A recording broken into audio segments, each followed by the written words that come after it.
The annual Global Innovation Summit erupted into applause.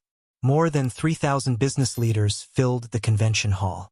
On stage, America's most admired CEO, Adrian Knox, smiled proudly beside Monica Reed. The woman standing next to him used to be Andre Walker's wife. She adjusted the microphone, looked toward the audience.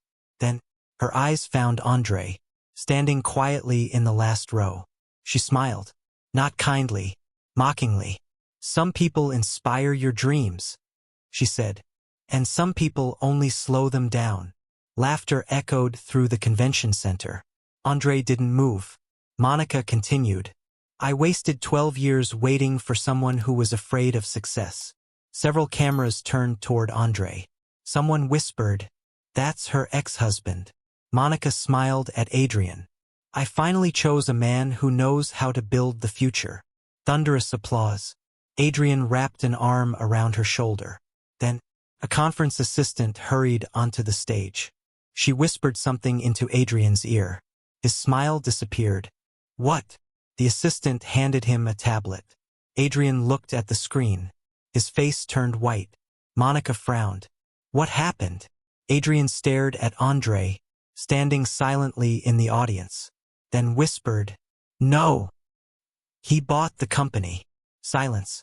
Every head slowly turned toward Andre Walker. 24 hours earlier. 24 hours earlier. Andre Walker wasn't preparing for a business summit. He wasn't thinking about revenge. And he certainly wasn't expecting to become the center of the biggest corporate headline in America. He was standing alone inside a quiet manufacturing warehouse on the south side of Detroit. The building wasn't impressive. Old steel walls, concrete floors stained by years of hard work.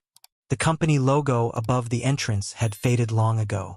Most people driving past would never guess that one of the most advanced manufacturing technologies in the country was being built inside. Forklifts moved slowly between production lines. Robotic arms assembled precision components. Engineers studied computer screens. Factory workers greeted Andre with genuine smiles.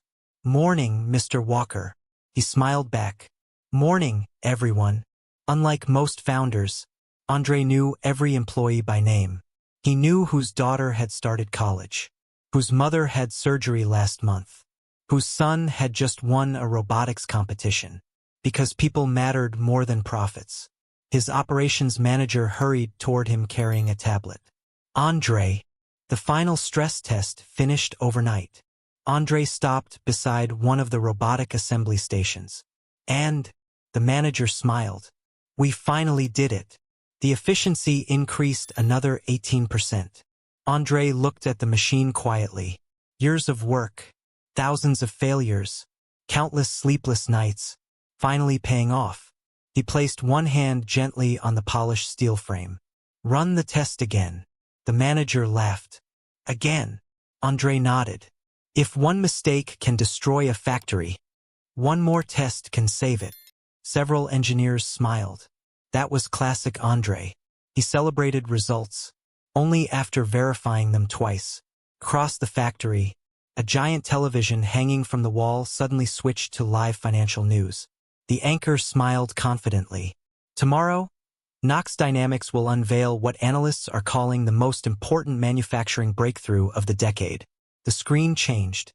Adrian Knox appeared, standing confidently in front of hundreds of reporters. Beside him, Monica Reed, elegant, confident, beautiful. She wore a tailored white business suit, standing exactly where Andre used to stand years ago. The reporter continued, "Industry experts believe Knox Dynamics has created a revolutionary industrial automation system that could transform manufacturing worldwide." The factory became unusually quiet. Nobody looked at Andre, but everyone felt the same thing. They all knew. Andre had built the original prototype years earlier, long before Adrian Knox became famous, long before Monica left, long before the headlines. Andre quietly picked up the television remote, turned the screen off. Silence returned. His assistant walked over carefully. "You okay?" Andre smiled politely. "I've got work to do. Nothing more, nothing less." He walked toward his small office overlooking the factory floor. No luxury furniture, no marble walls, no expensive artwork, just a wooden desk, engineering blueprints, family photographs, and a framed newspaper clipping from 12 years earlier. The headline read, "Local Engineer Wins National Innovation Award." Andre looked at it for several seconds. Back then, Monica had cried with happiness. She hugged him so tightly, she could barely breathe. "You'll build something the whole world needs one day." She had whispered those words into his ear. Andre never forgot them. His phone buzzed. "Monica." He hesitated, then answered. "Hello." Her voice sounded rushed. "Where are you?" "The factory. You promised you'd leave early." "I know. I'm finishing tomorrow's inspection."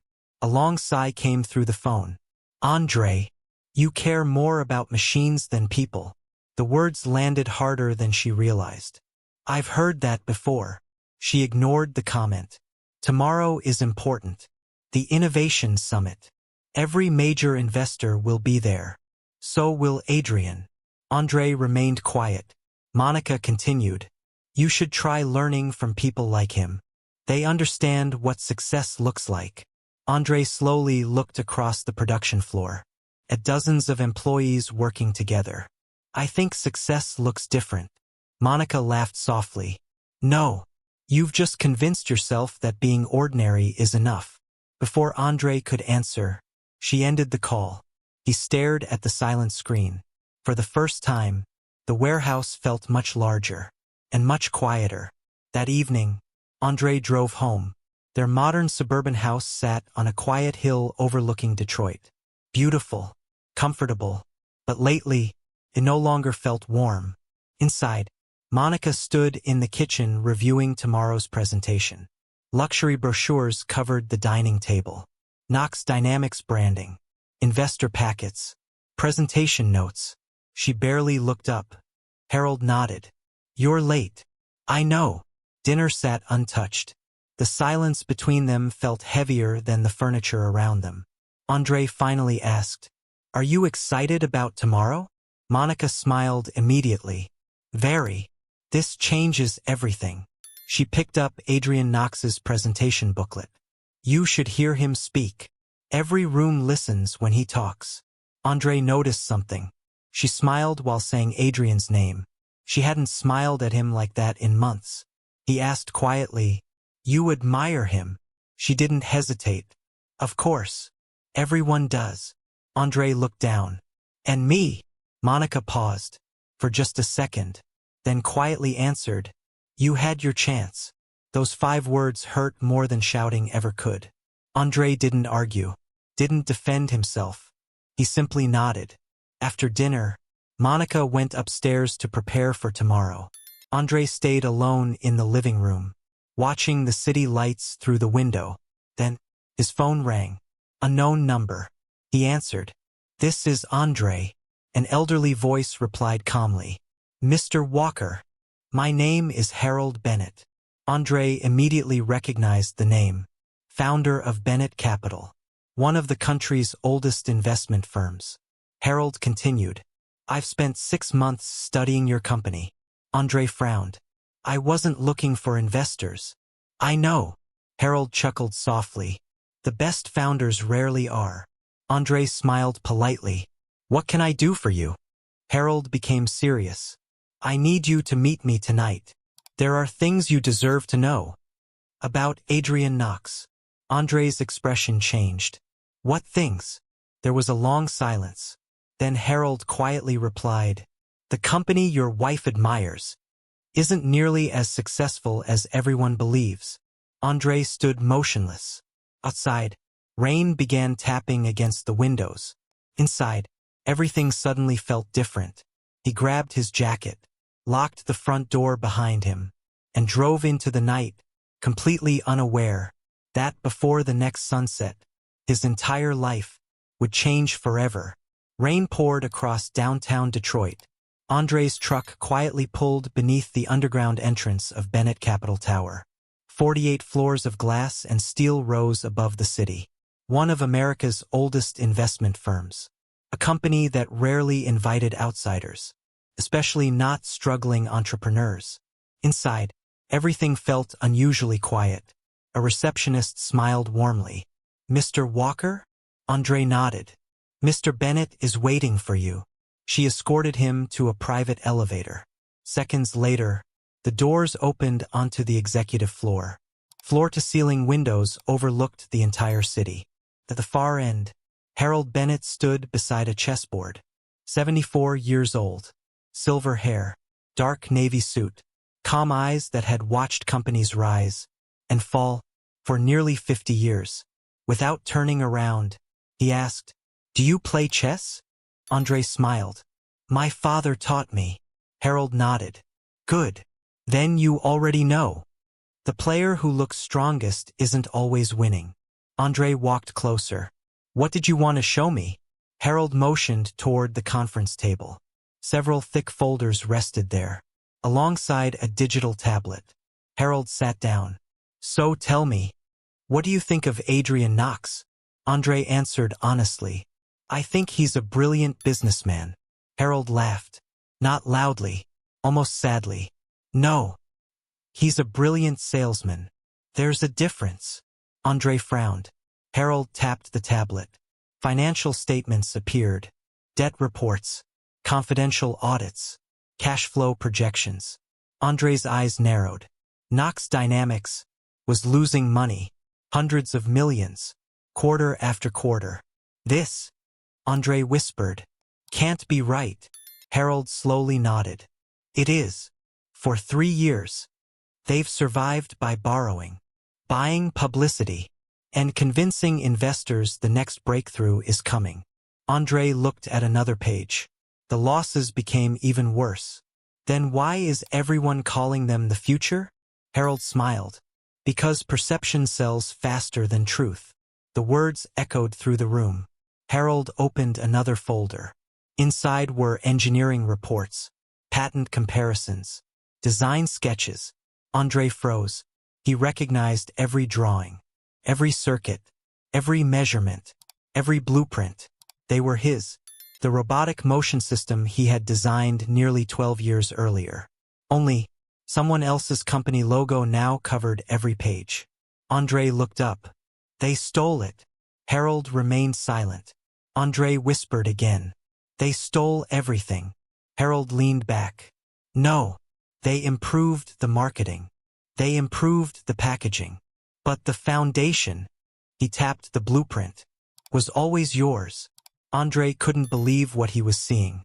Years ago, when Andre's first startup collapsed, he had sold several early prototype licenses just to keep his employees paid. One investment firm had quietly transferred those licenses again. And eventually, they landed inside Knox Dynamics. Perfectly legal, perfectly unfair. Harold continued. "Legally, Adrian owns those patents. But without one thing." Andre looked up. "What thing?" Harold smiled. "You." Silence. Harold slid another folder across the table. Inside were photographs, factory photos, employee interviews, production reports. Knox Dynamics' newest manufacturing system. Harold pointed toward one machine. "They've spent 3 years trying to solve one engineering problem." Andre immediately recognized it. The synchronization error. Harold smiled. "You still remember. I designed it." Andre answered quietly. "And only one person ever solved it." Andre looked at him. "You." Harold slowly shook his head. "No. You." Another long silence filled the room. Harold stood, walked toward the window. "You know what makes great founders different?" Andre waited. "They don't chase recognition. They solve problems." He turned around. "Adrian built a reputation. You built a solution." Then Harold asked a question. "If tomorrow, Knox Dynamics collapsed, what would you do?" Andre answered without hesitation. "Protect the workers." Harold smiled. Exactly the answer he hoped for. Across the city, Knox Dynamics headquarters buzzed with excitement. Television crews prepared for tomorrow's innovation summit. Employees rushed through hallways carrying prototype displays. Inside Adrian's private office, Monica stood beside him reviewing the keynote presentation. Adrian adjusted his expensive cufflinks. "Tomorrow changes everything." Monica smiled. "The investors already love you." Adrian looked at her. "They love confidence. People invest in certainty." Monica nodded. "And Andre never understood that." Adrian smirked. "Some people build products. Others build empires." Neither noticed. Outside the office, a young systems engineer quietly overheard everything. His expression changed. Because he knew the prototype scheduled for tomorrow still wasn't working. Meanwhile, back at Bennett Capital, Harold opened one final folder. "This is why I asked you here." Inside was a confidential acquisition proposal. Andre looked confused. "Acquisition?" Harold nodded. "Bennett Capital has been buying Knox Dynamics shares quietly for 18 months. Andre's eyes widened. Harold continued. "No headlines. No media. No attention. We now own 46%. Andre stared at him. 46. Harold smiled. "Tomorrow morning, we'll own 51. Andre slowly closed the folder. "You want to buy Knox Dynamics?" Harold looked directly into his eyes. "No, I want you to." Andre almost laughed. "Mr. Bennett, I can't afford a company worth billions." Harold smiled. "I didn't ask if you could afford it. I asked if you could lead it." Andre became quiet. Harold continued. "The board doesn't need another celebrity CEO. They need someone who understands factories, people, engineering. They need the man who built the future before anyone believed in it." Andre walked toward the window. Detroit's skyline stretched beneath him. His mind raced. His marriage was falling apart. His company was finally succeeding. Now, one of America's biggest investment firms wanted him to take over the very company his wife admired. Harold broke the silence. "I'll finance everything. The only condition—" Andre turned. "You never do this for revenge." Another pause. Andre looked down, then quietly answered, "I don't want revenge. I just want the truth to matter." Harold smiled. "Then, I backed the right man." That same evening, Andre drove home. The house was dark. Monica wasn't there. A note rested on the kitchen counter. "Working late with Adrian. Don't wait up." Andre folded the note quietly, walked to the living room, looked at their wedding photograph. Then, for the first time in 12 years, he took off his wedding ring. Not to end the marriage, but because, deep inside, he already knew she had. The Global Innovation Summit drew more attention than the Super Bowl.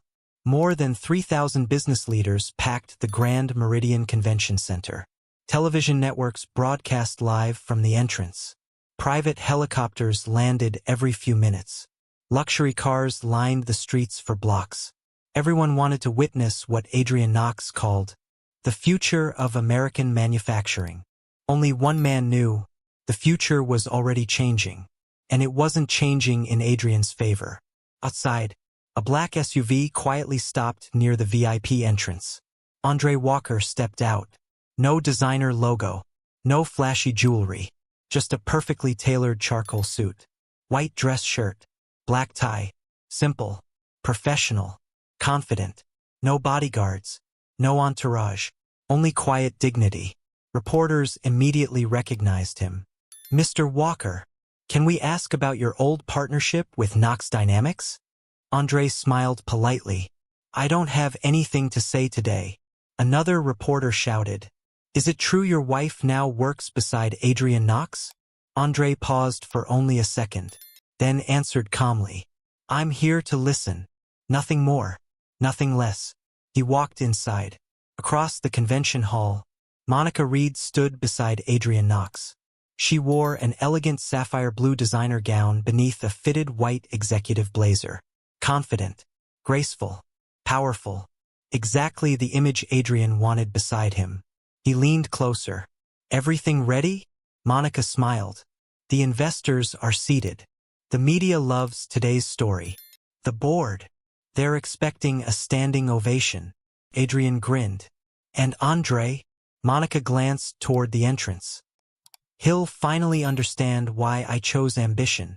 Neither of them noticed Harold Bennett quietly entering through another entrance. No cameras followed him. No reporters stopped him. Yet nearly every board member stood as he passed. One executive whispered, "Why is Harold Bennett here?" Another answered, "He never attends product launches." Harold simply smiled, then quietly took a seat in the last row. Watching, waiting, backstage, Adrian looked at his chief engineer. The prototype? The engineer hesitated. It still has synchronization issues. Adrian's smile disappeared. What? We've tried everything. It keeps shutting down. Adrian lowered his voice. It only has to survive the demonstration. 5 minutes. After that, we'll fix it later. The engineer looked uncomfortable. But sir, if it fails live, Adrian interrupted him. It won't. Deep down, neither of them believed that. The lights dimmed. Music filled the convention hall. The master of ceremonies stepped onto the stage. Ladies and gentlemen, welcome to the future. Thunderous applause erupted. Massive LED screens lit up. Knox Dynamics logo filled the room. Adrian walked confidently onto the stage. The audience stood.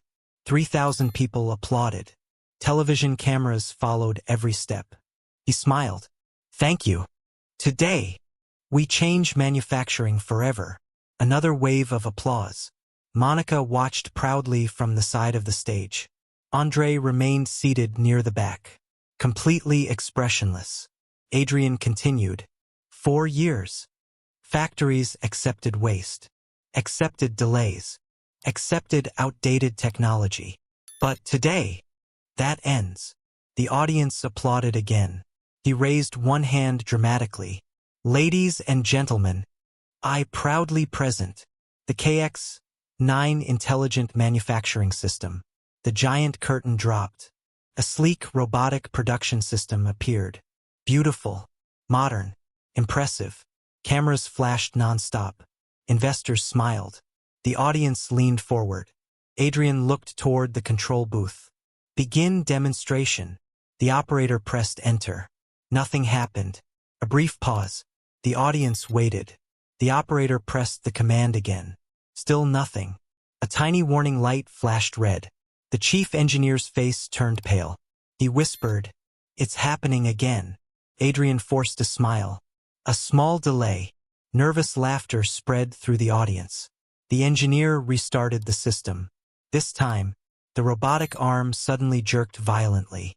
Metal parts scattered across the stage. One mechanical joint locked in place. The entire machine froze. Silence. Absolute silence. 3,000 people stared at the motionless system. Television cameras zoomed in. Investors exchanged worried looks. The engineer whispered, "I told you." Adrian clenched his jaw. Restart it. Again. Nothing. One final attempt. The control screen displayed only 3 words. Synchronization error. Andre quietly looked down. He recognized the message instantly, because he had written that diagnostic code himself. 12 years earlier, the audience began whispering. One investor frowned. "I thought this system was finished." Another executive whispered, "This isn't good." Television commentators struggled to explain the failure. Monica looked toward Adrian. For the first time, she saw genuine panic in his eyes. Adrian grabbed the microphone. Technical demonstrations sometimes experience minor. A loud voice interrupted him. "No." Every head turned. Harold Bennett slowly stood. The convention hall immediately became quiet. He looked directly at Adrian. "That isn't a technical issue. It's an engineering issue." The room froze. Adrian forced a smile. "Mr. Bennett, what an honor." Harold ignored the compliment. Instead, he looked across the audience. His eyes stopped on Andre. Then he calmly asked, "Mr. Walker, would you mind joining us?"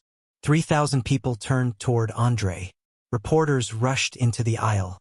Cameras followed him. Monica stared in disbelief. Why, would Harold Bennett call Andre? Andre slowly stood, buttoned his jacket, and began walking toward the stage.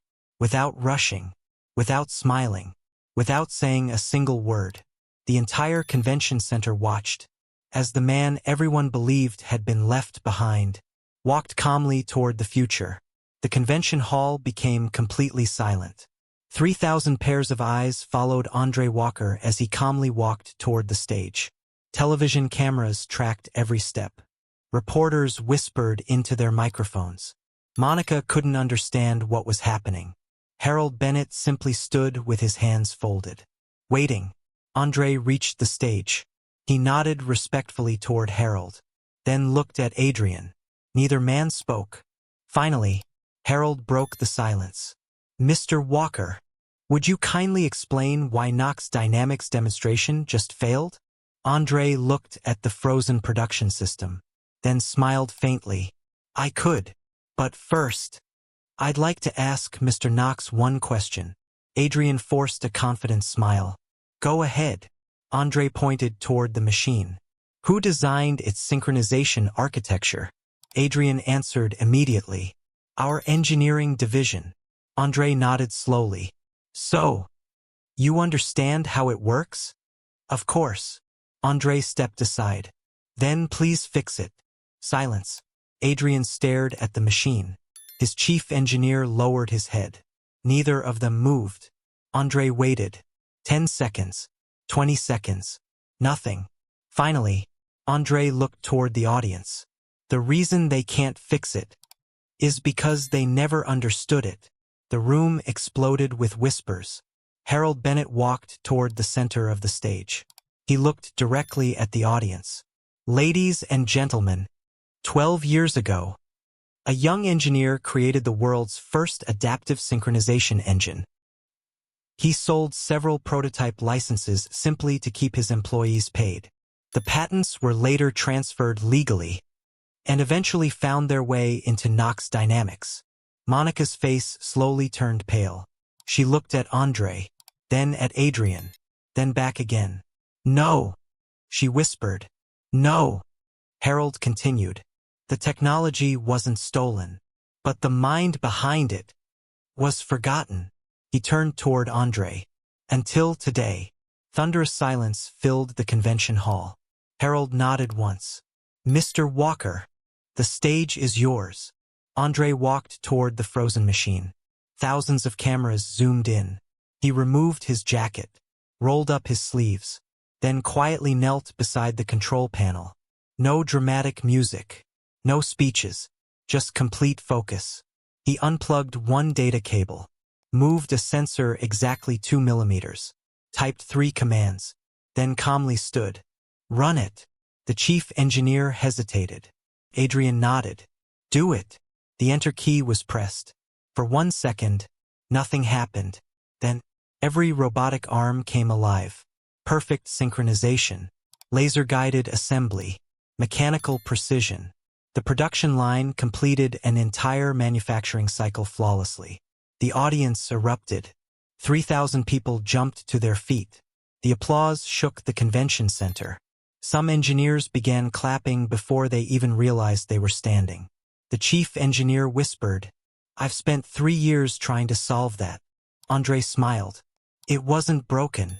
It was listening to the wrong instructions. Monica stared at him. Her eyes filled with tears. She remembered something. Years ago, Andre had built the first prototype in their garage. Night after night, while she brought him coffee, she used to tell him, one day the whole world will know your name. Instead, she had walked away before that day arrived. Adrian grabbed the microphone, trying desperately to regain control. This proves exactly why we wanted Mr. Walker on our team. Andre looked at him calmly. No, it proves. You needed my work, not me. The audience became silent again. Every word landed harder than the last. At that moment, Harold Bennett's attorney walked onto the stage carrying a black leather folder. He handed it to Harold. Harold opened it, then looked directly at Adrian. There is one final announcement. The board members immediately stood. Adrian frowned. What announcement? Harold smiled. As of 8 o'clock this morning, Bennett Capital officially acquired 51% of Knox Dynamics. The convention hall exploded. Reporters rushed toward the stage. Television commentators began shouting into their microphones. Adrian's face turned white. Harold continued. As majority shareholder, the board has voted unanimously to appoint Andre Walker as the new chief executive officer of Knox Dynamics. The applause became deafening. Monica covered her mouth. She couldn't believe what she was hearing. Andre hadn't bought the company with revenge. He hadn't stolen it. He hadn't destroyed it. He had earned it. Security quietly approached Adrian. Not aggressively, professionally. One officer spoke respectfully. Mr. Knox, the board requests your executive access card. Adrian looked around desperately. The same executives who had applauded him an hour earlier now avoided eye contact. No one defended him. No one stood beside him. He slowly removed his access badge, placed it on the table, then walked away, completely alone. Monica remained frozen. The convention center slowly emptied around her. Finally, she walked toward Andre. There were no cameras between them now. No reporters. No investors. Just two people, standing among the pieces of a life that could never be rebuilt. Her voice trembled. I thought success meant standing beside the most powerful man in the room. Andre looked at her quietly. And now, tears rolled down her face. I realize, the most powerful man was the one I stopped believing in. Silence. She reached into her handbag, pulled out the house keys, their wedding ring, and a folded photograph from 12 years earlier, the day they opened their first workshop together. I should have stayed. Andre looked at the photograph, then gently handed it back. You didn't leave because I failed. You left because success arrived slower than you expected. Monica lowered her head. I'm sorry. Andre smiled sadly. I believe you. A small spark of hope appeared in her eyes. Then he quietly added, but forgiveness doesn't always rebuild what trust destroyed. Her shoulders dropped. She understood. Some doors only close once. 6 months later, Knox Dynamics looked completely different. Andre refused to fire thousands of factory workers. Instead, he invested in training, modern equipment, employee ownership programs, scholarships for engineers, profit sharing. Within 1 year, the company became one of the fastest-growing manufacturers in America.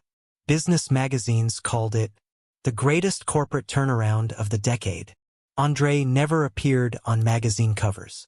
He declined interviews. He rarely attended award ceremonies.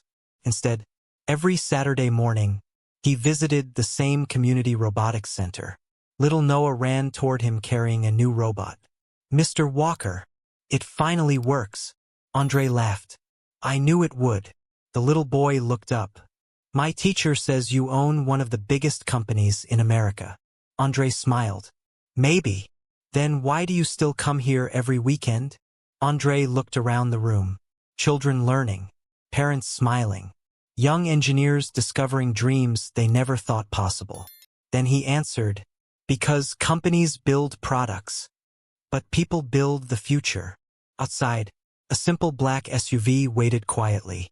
Not for a celebrity, not for a billionaire, but for a man who had never forgotten where he started. Andre Walker didn't become respected because he owned the company. He became respected because even after owning it, he never stopped being the engineer who built it.